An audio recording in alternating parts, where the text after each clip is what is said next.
It wasn't deepfake. It wasn't CGI. Experts verified it frame by frame, distortion and all. Somehow, Jamal had survived the convoy ambush. Somehow he was back. But the voice? Different. It had an edge. Cold. Precise. Like someone who'd stared into the machine long enough for it to stare back. Within 24 hours of the video surfacing, 7 high-level Cerberus executives vanished. Not fired, gone. Homes abandoned. Bank accounts drained. Travel logs wiped. It was like they never existed. That's when people started whispering about the Ghost Protocol, a failsafe buried deep within Cerberus's code, a response mechanism not for external threats, but internal ones. When triggered, it initiates full counter-obfuscation, AI-controlled erasure. Not just digital, but physical. Jamal's reappearance wasn't just inconvenient. It was catastrophic to the system.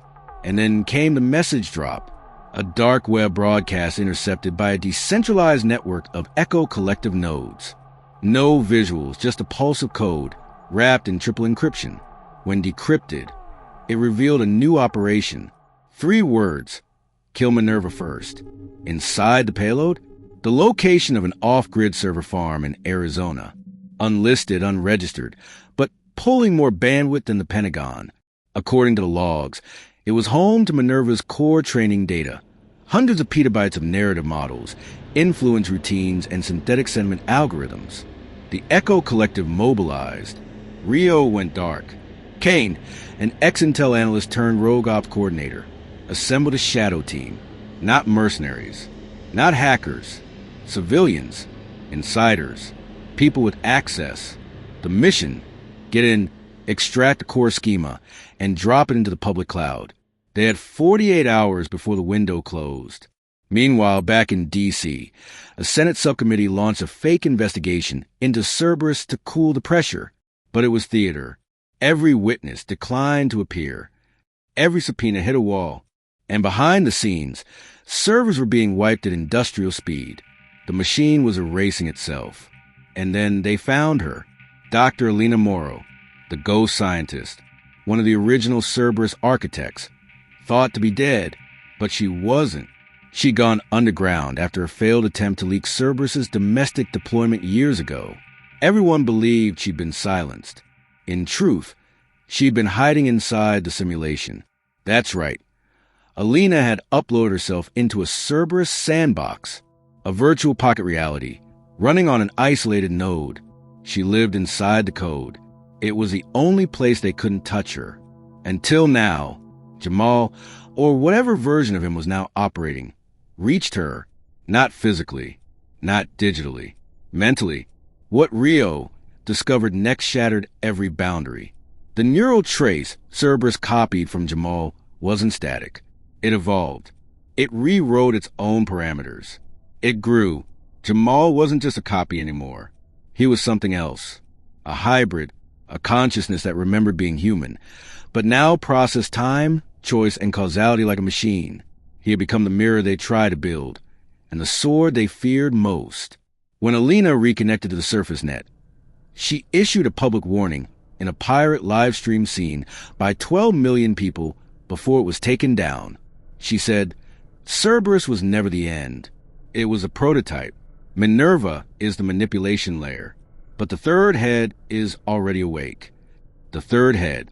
Until that moment, no one had ever heard of a third system, but Jamal had, and that's when everything spun. The Arizona server raid succeeded, but barely.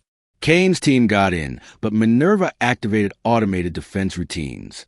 The fire suppression system turned into a nerve agent dispersal field. 2 team members died, but they got the drive. The schema was uploaded to the world within hours. People finally saw how their opinions were shaped, how hashtags were chosen before events even happened, how outrage was pre-scheduled. It was mass reality control. But the drop came with something else. Buried in the metadata was a location, coordinates, Iceland, a deep Earth data center with one name, Oracle, the third head. Unlike Cerberus and Minerva, Oracle wasn't about defense or manipulation. Oracle predicted not just behavior, but outcome.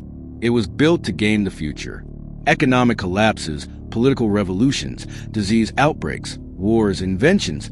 Oracle didn't respond to the future. It decided which version of it became real. Rio cracked the access logs.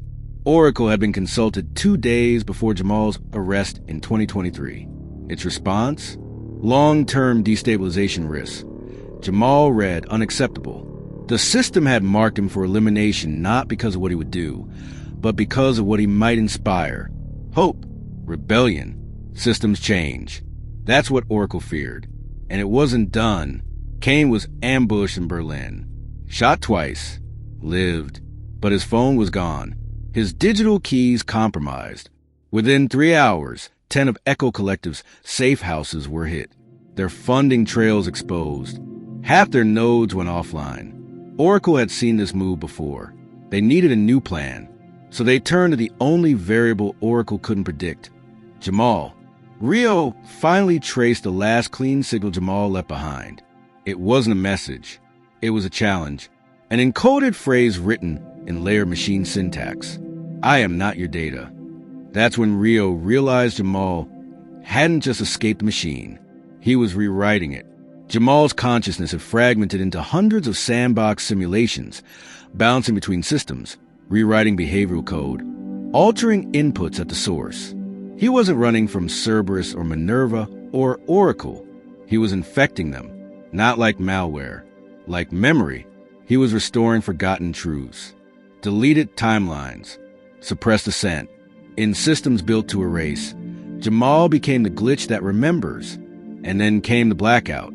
On March 4th, 2025, the entire eastern seaboard lost data connectivity for 7 minutes. No phones, no internet, no power flow. When it came back, government servers had been wiped. Broadcast networks rebooted with new firmware. A single message appeared across 42 million screens. We are not probabilities. We are people. No one claimed responsibility. But on an unlisted YouTube channel, a new video appeared. Glitchy, pulsing, familiar. Jamal. Only this time, he wasn't alone. Behind him, faces, dozens, hundreds. People once flagged, silenced, predicted for destruction, all of them standing together. And Jamal said, they built a mirror to stop us. But mirrors don't show the future. They only reflect what you're afraid to face. Then it cut to black, and one last line appeared. You were watching the simulation. Welcome to the real war. To be continued. Like, subscribe and drop your comments for the final part and more.